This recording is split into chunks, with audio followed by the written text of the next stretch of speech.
નમસ્કાર વિદ્યાર્થી મિત્રો, સારથી સપોર્ટ યુટ્યુબ ચેનલમાં આપ તમામ મિત્રોનું હાર્દિક સ્વાગત છે।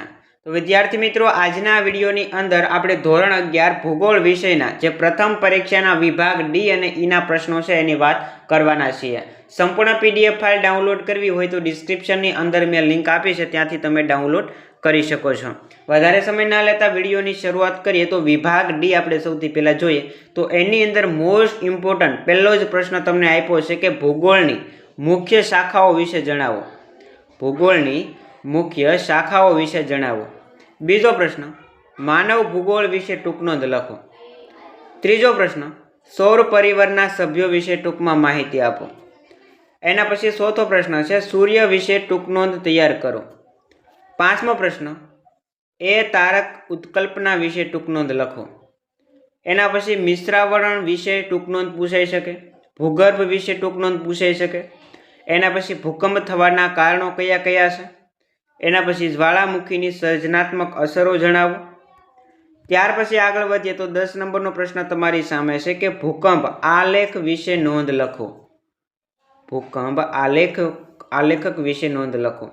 એના પછી ભૂમિ સ્વરૂપ એટલે શું, ભૂમિ સ્વરૂપના પ્રકાર જણાવો। ત્યાર પછી ભારતીય ભૂતકતી સંચાલન સમજાવો। એના પછી ભૂતકતી એટલે શું, મુખ્ય જે ભૂતકતીઓ છે એ કઈ કઈ છે જણાવો। ત્યાર પછી ખડક ટૂંકમાં સમજાવો। આસ્તર ખડક હશે, કદાચ ટાઈપિંગ મિસ્ટેક હોઈ શકે। એના પછી આગ્નેય ખડક અને રૂપાંતરિક ખડકના તફાવત સમજાવો। ત્યાર પછી પ્રક્ષેપ પદ્ધતિ ટૂંકમાં સમજાવો। અને છેલ્લો પ્રશ્ન, રોડ સંજ્ઞાઓ નકશાણી લઘુલિપિ છે કારણ આપો। રોડ સંજ્ઞાઓ નકશાણી લઘુલિપિ છે કારણ આપો, કદાચ આમાં ટાઈપિંગ મિસ્ટેક હોઈ શકે। એના પછી વિભાગ ઈ 5 માર્કના પ્રશ્નો, એમાં પહેલો પ્રશ્ન, ભૂગોળનો અર્થ આપી તેની વિષય વસ્તુની ચર્ચા કરો। બીજો પ્રશ્ન, વર્તમાન સમયમાં ભૂગોળ ખૂબ જ ઉપયોગી વિષય છે સમજાવો। ત્રીજો પ્રશ્ન, પૃથ્વીની આંતરિક રચના વર્ણવો। ચોથો પ્રશ્ન, બિગ બેંગના સિદ્ધાંતની સમજૂતી આપો। પાંચમો પ્રશ્ન, સૌર પરિવાર એટલે શું, સૌર પરિવારના એક સભ્ય તરીકે પૃથ્વીની ચર્ચા કરો। એના પછી પૃથ્વીની આંતરિક રચના અને તેના વિભાગો જણાવી મુદ્દાવરણ સમજાવો। સાતમો પ્રશ્ન, ભૂગર્ભની જાણકારીના સ્ત્રોત કેટલા પ્રકારના છે અને પ્રત્યેક સ્ત્રોતની માહિતી અહીંયા આપવાની છે।